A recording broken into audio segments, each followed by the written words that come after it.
Hello friends, तो आज हम सीखने वाले बीकॉम सेमेस्टर 2 अकाउंटेंसी सब्जेक्ट के चैप्टर नंबर 2 आगना दावाना हिसाब, जिसे हम इंग्लिश में कहते हैं फायर क्लेम अकाउंट्स।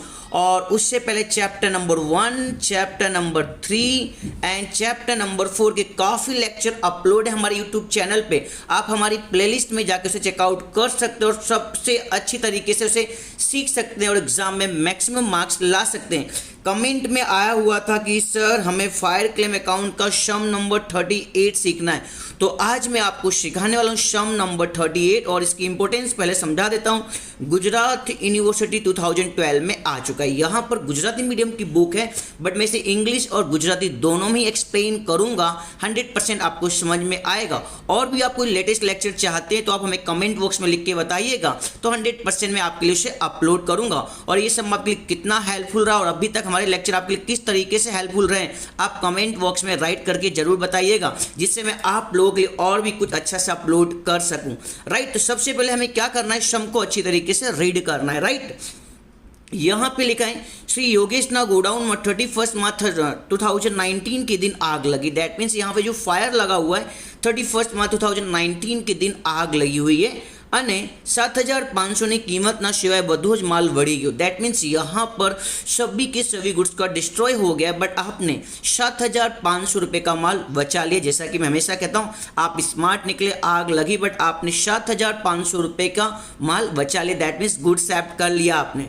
फिर यहाँ पर दी गई है नॉर्मल डिटेल्स में लिखा हुआ है ऑन 1 अप्रैल 2017 का स्टॉक दिया है 99,000। फिर यहाँ पे दिया है खरीद परत यानी कि परचेज, रिटर्न सेल्स रिटर्न यानी कि वेचान परत। फिर दिया है यहाँ पे क्लोजिंग स्टॉक बिकॉज ऑफ 31 मार्च लिखा हुआ है, तो उसे हम बोलेंगे आखिरी स्टॉक। फिर यहाँ पे दिया 19 का खरीद बाद परत, फिर यहाँ पे दिया 19 का वेचान बाद परत यानी कि सेल्स रिटर्न। फिर यहाँ पे लिखा हुआ स्टॉक की कीमत थी 10% ओછી आंकवानी चाहिए। ध्यान रखना, यहाँ पे अंडरलाइन कर रहा हूँ, 10% ओછી आंकवानी लिखा है। इंग्लिश में लिखा होगा लेस लिखा होगा या फिर अंडर वैल्यू वर्ड लिखा होगा। और आपके पास इंश्योरेंस पॉलिसी जो है 1 लाख रुपीज़ की है। क्यों आपको समझ में नहीं आया था, पूरा सम अच्छी तरीके से सीखेंगे तो आपको समझ में आ जाएगा। तो देखते हैं सम की स्टार्टिंग करते हैं। यहाँ पर आपका सम स्टार्ट हुआ है 1/4/17 को। तो सबसे पहले आपको रेडी करना होगा ट्रेडिंग अकाउंट।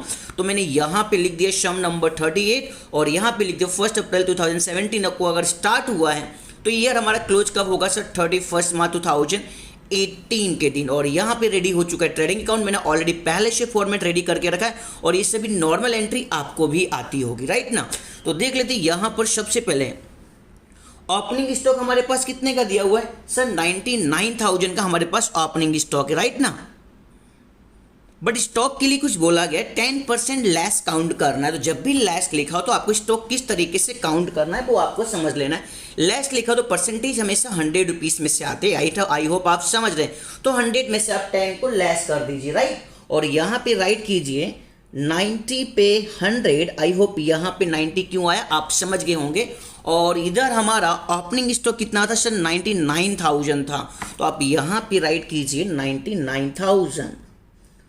उसके बाद आपको क्या करना है, सिंपल कैलसी यूज करना है। कैलसी आपके पास होगी 99,000 इंटू 100 डिवाइड बाई 90 करेंगे तो आपके पास इजीली आंसर आ जाएगा 1,10,000। आई होप आप समझ गए कि 1,10,000 किस तरीके से आया हुआ है। राइट, देखते हैं नेक्स्ट वन एंट्री क्या हमारे पास सर, दिया हुआ खरीद बाद परत। दैट मीन जिसे हम कहते हैं परचेज रिटर्न। कब का है, 17 और 18 का। हम भी किसको रेडी करें सर, 17 to 18 को। कितना दिया हुआ, 3,70,000।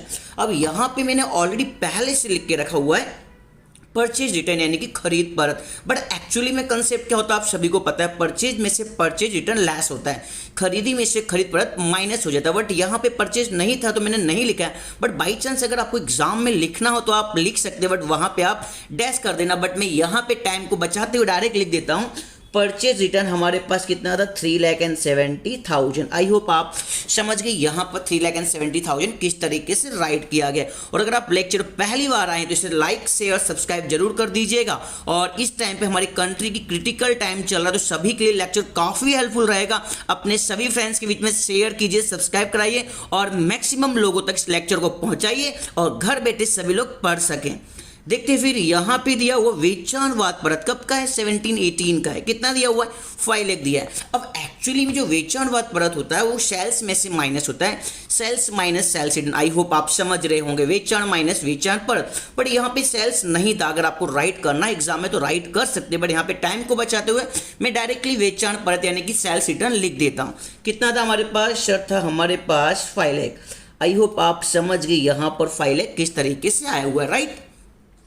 आगे चलते यहाँ पर दिया स्टॉक बट कौन सी डेट का, 31 मार्च 2018 का है। आई होप आप समझ गए 31 मार्च 2018 को हमारा ईयर क्लोज हो रहा है। दैट मीन्स ये कौन सा स्टॉक है, क्लोजिंग स्टॉक होगा। बट स्टॉक के लिए तो कुछ बोला गया है ना, 10% अंडर वैल्यू करना है, दैट मीन्स कम करना है। तो अभी हाल आपको समझाया था, सेम ओपनिंग स्टॉक के पैटर्न को यहाँ पे आपको अप्लाई करना है। आप राइट करेंगे, 10% लेस करने को बोला था, इसलिए 90 पे 100। और एक्चुअली में हमारे पास स्टॉक कितना है वो भी एक बार बता देता हूँ सर। एक्चुअली में हमारे पास स्टॉक है यहाँ पर 72,000 का। आई होप आपने देख लिया होगा। तो आप राइट करेंगे यहाँ पे 90 पे 100, तो 70,000 पे कितना होना चाहिए आपके पास। कैलसी, आप कैलसी यूज कीजिए। 72,000 इंटू 100 डिवाइड बाई 90 करेंगे तो आपका आंसर यहाँ पर इजीली आ जाएगा 80,000। और ये आपको मिल चुका है क्लोजिंग स्टॉक। आई होप अब यहाँ पे कोई भी एंट्री नहीं है। अब सिंपल हमें क्या करना चाहिए सर, टोटल कर देना चाहिए। 5 लाख में 80,000 को आप प्लस करेंगे, सिंपल टोटल है, आपको तुरंत आ जाएगा। तो आप यहाँ पे राइट कीजिए 5,80,000।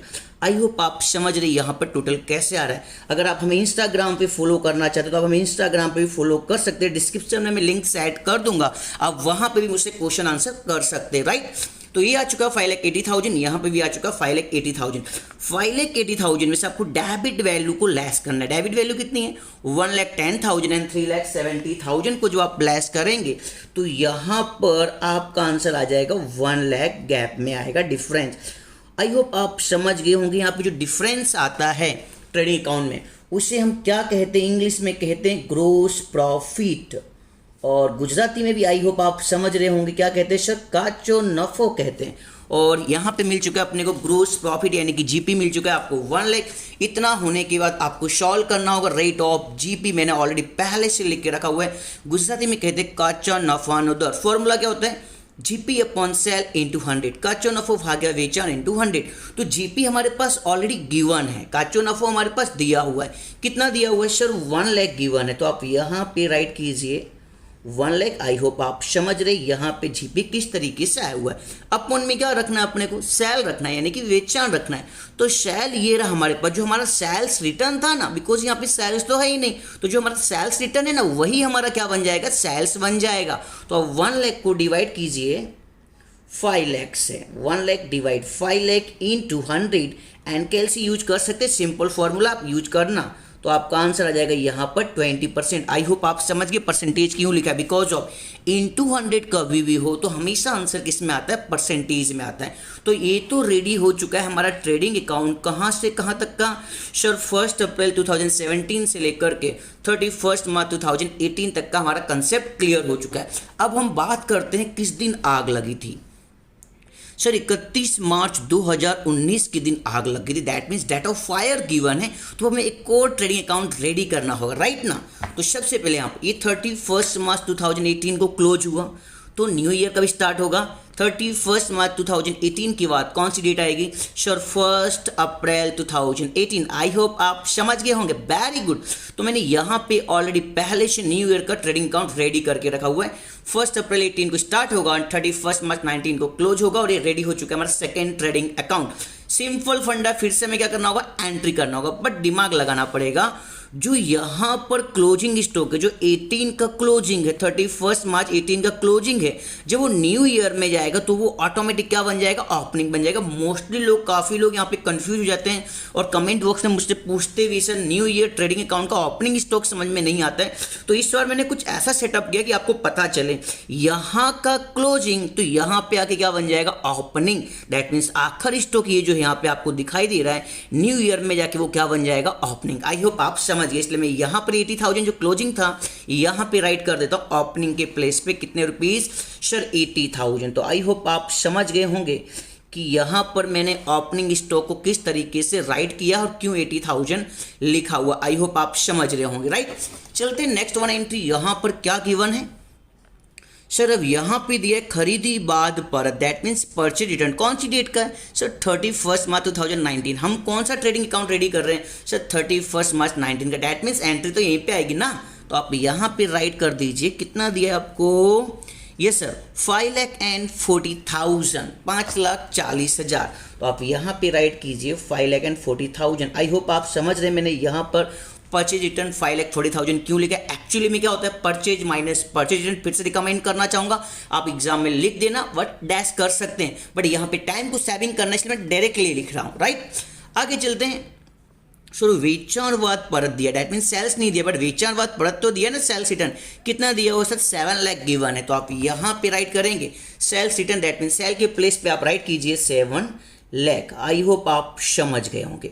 अब सबसे इंपॉर्टेंट रोल समझाने वाला हूं, जो हमारा डेट ऑफ फायर का ट्रेडिंग अकाउंट होता है वो एक्चुअली में क्यों रेडी किया जाता है। एक्चुअली वहां से हमें क्लोजिंग स्टॉक मिलता है, आखिर स्टॉक मिलने वाला होता है, इसलिए हम उसे रेडी करते हैं। तो सबसे पहले क्लोजिंग स्टॉक को ढूंढने के लिए हमारे पास यहाँ क्या होना चाहिए सर? जीपी होना चाहिए। तो मैं राइट कर दूं जीपी? आप बोलो तो हाँ सर राइट कर। तो मैंने लिख दिया यहाँ पे जीपी, यानी कि ग्रोस प्रॉफिट, जिसे हम गुजराती में कहेंगे काचो नफो। लेक्चर पहली बार आए तो लाइक शेयर सब्सक्राइब जरूर कीजिए और सभी फ्रेंड्स के बीच में शेयर कीजिए, because of it is very critical time. ये लेक्चर सभी लोगों के लिए काफी हेल्पफुल हो सकता है। घर बैठे आप मैक्सिमम मार्क्स ला सकते हैं, this is my guarantee.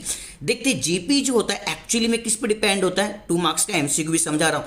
GP जो होता है वो हमेशा सेल पे डिपेंड होता है। किस पे डिपेंड होता है? सेल पे। तो सेल हमारा कितना दिया हुआ सर? 7 लाख। तो आप यहाँ पे राइट कीजिए 7 लाख। आई होप आप समझ गए कि 7 लाख किस तरीके से मैंने यहाँ पे लिखा और क्यों लिखा है। अब जीपी का रेट आपने सॉल्व किया था। यस सर, हमने जीपी का रेट सॉल्व किया था। कितने परसेंट आया हुआ था सर? 20% आया हुआ था। तो आप यहाँ पर राइट कीजिए 20%, और 7 लाख का 20% करेंगे तो आपका यहाँ पर आंसर आ जाएगा 1,40,000। आई होप आप समझ गए होंगे। अब सिंपल हमें क्या करना चाहिए? ओनली 4 टोटल करना चाहिए। कर दीजिए तीनों का टोटल। जब आप टोटल करेंगे तो यहाँ पे आपका आंसर आएगा 7,60,000। सेम ये यहाँ पे भी राइट कीजिए 7,60,000। और ध्यान रखिएगा हमेशा टोटल के नीचे आपको डबल लाइन करना है, बिकॉज ऑफ एग्जाम में बाई चांस इसके भी मार्क्स कट हो सकते हैं। अगर आपको मार्क्स बचाने, जब आपको पूरा सम आ ही रहा है तो सिस्टम से चलो ना, यहाँ पे डबल लाइन कर दीजिए। 7,60,000 में से 7 लाख को आपको लेस कर देना है। तो यहाँ पे जो आपका डिफरेंस आएगा, आई होप आप समझ गए होंगे कितना डिफरेंस आएगा सर? 60,000 आने वाला है। तो जो 60,000 डिफरेंस आया हुआ एक्चुअली में ये हमारा क्या आया हुआ है? क्लोजिंग स्टॉक, जिसे हम गुजराती में क्या कह सकते हैं? आखिर स्टॉक। आई होप आप समझ गए होंगे यहाँ पे दोनों ट्रेडिंग अकाउंट को मैंने किस तरीके से रेडी किया। इतना होने के बाद पिक्चर अभी बाकी है। अब हमें क्या करना है? सिंपल स्टेप जो मैंने आपको बहुत पहले भी समझा चुका हूँ और फिर से समझाने वाला हूँ। मैंने ऑलरेडी पहले सभी स्टेप समझा दिए। आप हमारे सभी ओल्ड लेक्चर देखिए और अपना कॉन्फिडेंस 100% लेवल पे लाइए। और देश की जो सिचुएशन चल रही इस टाइम पे मेरे लिए सभी के लिए एक रिकमेंड है, आप घर पे रहें, सुरक्षित रहें और सभी को अवेयर करते रहे। आप जहाँ पे भी हैं वहीं सुरक्षित रहें, कहीं पे भी आने की जरूरत नहीं है। घर पे रहें, सुरक्षित रहें। दिस इज माय, इसे मैं बोल सकता हूँ एक प्रकार की रिकमेंड है, या फिर मैं आपसे रिक्वेस्ट भी कर सकता हूँ, because we are Indian. As a Indian आपको भी समझना चाहिए हमें देश का सपोर्ट करना है, कंट्री का सपोर्ट करना है और लेक्चर को शेयर करके अपने फ्रेंड का भी सपोर्ट करना है, राइट।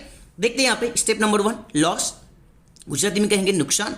फॉर्मूला क्या होता है? Closing stock minus sapped goods, Gujarati में कहेंगे आखिरी स्टॉक माइनस बचा हुआ माल। हमारा लेक्चर दोनों लोगों के लिए काफी हेल्पफुल है। आप ध्यान से पढ़ेंगे। अगर आपके पास बुक है इंग्लिश मीडियम की या गुजराती मीडियम की तो आपको प्रॉब्लम आने के कोई चांस ही नहीं है। बट आपके पास बुक नहीं है तो बाई चांस थोड़ी बहुत प्रॉब्लम हो सकती है, बट सिर्फ थोड़ी बहुत ज्यादा नहीं, राइट ना। Step 1, closing stock minus sapped good. Closing stock में से आपने जितना माल बचा लिया था उसे आपको लेस कर देना। आपने यहाँ पर अभी हाल सॉल्व किया था क्लोजिंग स्टॉक, यानी कि आखिरी स्टॉक तो आपने सॉल्व कर लिया था। कितना आया था सर? 60,000। तो आप यहाँ पे क्लोजिंग स्टॉक यानी कि आखिरी स्टॉक के प्लेस पे राइट कीजिए 60,000 माइनस सैप्ड गुड्स। कितने का माल बचा लिया था आपने? सर हमने 7,500 के गुड्स को सैप्ड कर लिया था। कितना बचा लिया था आपने? 7,500। तो आप यहाँ पे सैप्ड गुड के प्लेस पे दैट मीन्स बचावेल वस्तु की जगह पे राइट कीजिए 7,500। आपके पास कैल्सी, आप कैल्सी यूज कर सकते हो। आप कैल्सी यूज करेंगे तो आपका आंसर आ जाएगा यहाँ पर 52,500। आई होप आप समझ गए होंगे, राइट ना। और उसके बाद कंफ्यूजन शुरू होने वाला है। ज़्यादातर लोग का कंफ्यूजन यही था, बिकॉज अब यहाँ तक तो सभी को सम आया होगा, बट बाई चांस आप यहाँ पे भूल गए होंगे। एक्चुअली में यहाँ पे मैंने आपको एक फॉर्मूला सिखाया था, आई होप आपको याद हो रहा हो। मैं बोलूँगा practically loss into insurance policy upon में क्लोजिंग स्टॉक। आई होप आप समझ गए। सर आपने ये फॉर्मूला यहाँ पे यूज कर रहे हैं तो आंसर नहीं आ रहा है, तो मैं आपको कुछ समझाना चाहता हूँ, राइट ना। और समझाने से पहले मैं आपको एक पेज नंबर सजेस्ट करता हूँ। पेज नंबर अगर आपके पास गुजराती मीडियम की बुक है तो 104, और आई होप लेटेस्ट बुक अगर इंग्लिश मीडियम की होगी तो वहाँ पे भी यही पेज नंबर गिवन होगा। वहाँ पे कुछ स्टेप्स दिए गए होंगे अपने पास, अमाउंट ऑफ क्लेम को सॉल्व करने के कुछ स्टेप्स दिए गए। आप स्टेप्स को अच्छी तरीके से रीड कीजिएगा, जिसमें से स्टेप नंबर 4 आपके काफ़ी इंपॉर्टेंट काम का है, उसे एक बार रीड कीजिएगा। बट मैं आपको डायरेक्टली समझाने वाला हूँ, राइट ना। तो देखते इस समय ऐसा क्यों हुआ, देखते यहाँ पर एक्चुअली में लॉस कितना हुआ आपको 52,500 का नुकसान हुआ है 52,500 का। पर उसके सामने जो इंश्योरेंस पॉलिसी जो वो कितने रुपए की 1 लाख रुपीस की। जब भी लॉस से ज़्यादा अगर इंश्योरेंस पॉलिसी हो जाती है तो उसे हम ओवर इंश्योरेंस कहते हैं, गुजराती में अति बीमा कहते हैं। जब भी आपके सामने ऐसी कोई इवेंट घट जावे जब insurance policy compare to loss के कंपेयर में ज़्यादा हो, तो इसमें से जो लॉस वाली वैल्यू होती है, जो कम वाली वैल्यू होती है, उसी को हमेशा कैलकुलेट करते हैं अमाउंट ऑफ क्लेम के रूप में, जिसे हम गुजराती में कहेंगे दावानी रकम। तो यहाँ पर अमाउंट ऑफ क्लेम दावा की रकम भी कितनी आएगी 52,500। आई होप आप समझ गए। यहाँ पे फॉर्मूला यूज नहीं किया गया बिकॉज ऑफ यहाँ पे पॉलिसी की रकम नुकसान से ज़्यादा थी, उसे हम बोलते ओवर इंश्योरेंस, गुजराती में कहेंगे अति बीमा। इसलिए जो हमारा नुकसान है वही हमारा क्या बन जाएगा दावानी रकम। That means loss is equal to amount of claim. I hope आपने सभी लोगों ने अच्छी तरीके से लेक्चर को सीख लिया होगा, समझ लिया होगा। इस लेक्चर को लाइक कर दीजिए, शेयर कर दीजिए, सब्सक्राइब कर दीजिए, अपने सभी फ्रेंड्स के बीच में शेयर कीजिए। मिलते हैं नेक्स्ट लेक्चर में। Thank you very much.